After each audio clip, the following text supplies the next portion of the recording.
Hello to you, Philippine Red Cross staff, chapter and RC 143 volunteers, people with Cuso International and the Canadian Red Cross, and whoever else might be watching this video series. My name is Trevor Hlynski, and I have had the chance to meet most of you in person already, but for those who I haven't met, or who may have forgotten me, here is a little bit about me.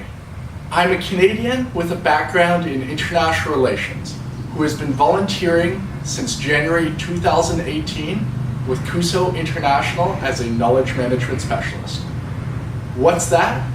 You don't know anything about Cuso? Neither did I, at least until I got involved. Cuso International, or Cuso for short, is a Canadian NGO which uses volunteers to help achieve a vision of a world where all people are able to realize their potential, develop their skills, and participate fully in society. Cuso uses volunteers working with local partners such as the Philippine Red Cross to help individuals grow and become more skilled in their professional abilities. This work is done around the world, including in the Philippines and even in poorer, remote parts of Canada.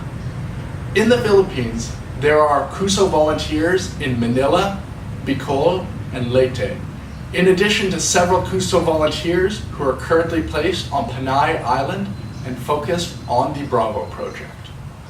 Bravo is short for Building Resilience and Adaptability Through Volunteer Organizations, and is a three-way partnership with the Philippine Red Cross, Canadian Red Cross, and Cuso International. The Canadian Red Cross has been sponsoring a 5-year disaster risk reduction and community health project in the Typhoon Yolanda affected Western Visayan provinces of Capiz, Antique, and Aklan, known as the Kaanak project. Several goals and outputs of the Kaanak project relate to building chapter capacity, and this is where Cuso International comes in with Bravo.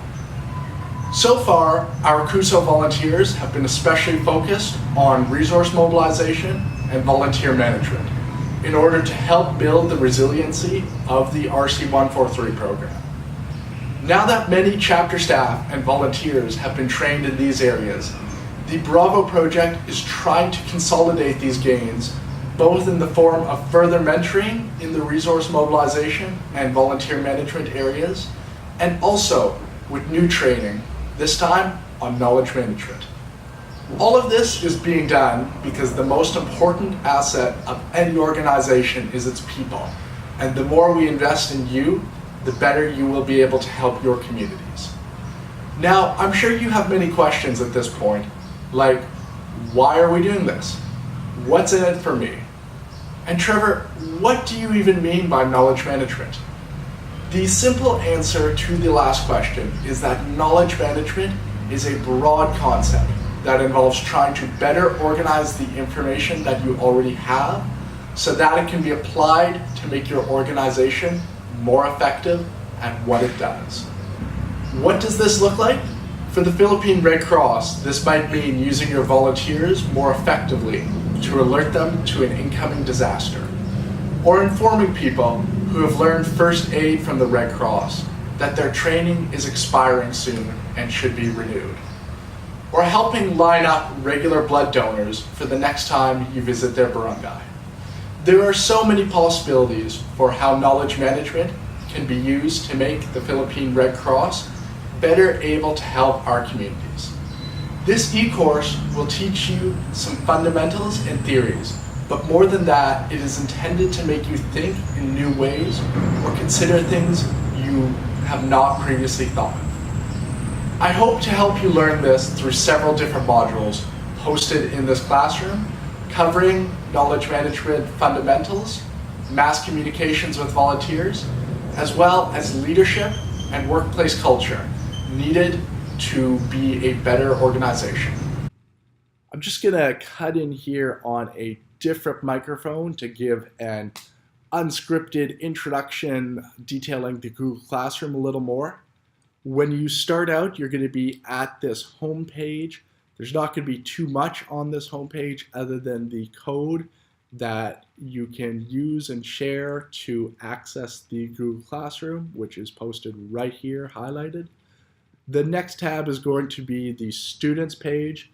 This is just where you can see the smiling faces or emails of your colleagues in different chapters who are also enrolled in this e-course. The important tab is the About tab. This is where the content will be stored in chronological order for this e-learning. Of course, start with the introduction, module 1, where you are right now, and move down to the conclusion. The YouTube videos are important to watch. I've also included some supplementary readings as well as the script if you want to reread what I'm saying in the YouTube videos or clarify something, although there is added content in the YouTube videos, so I encourage you to watch them in full. Lastly, there will be a quiz at the end of most modules, but not every single one, so don't worry if it's not posted there. These quizzes should not take too long.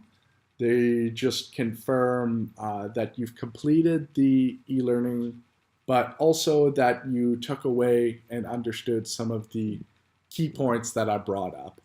They'll ask for your name and email.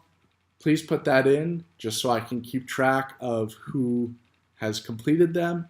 And once they are complete, once you've completed all of the quizzes, I will send you an email with your copy of this fancy certificate showing that you've completed the Knowledge Management e-learning video course. Thanks for letting me jump in here. We're gonna get back to the rest of the video. I thank you for taking your time to complete this training, and I hope it helps you learn to think and apply critically knowledge management in your role with the Philippine Red Cross. Thanks for watching, and I'll see you in the next video.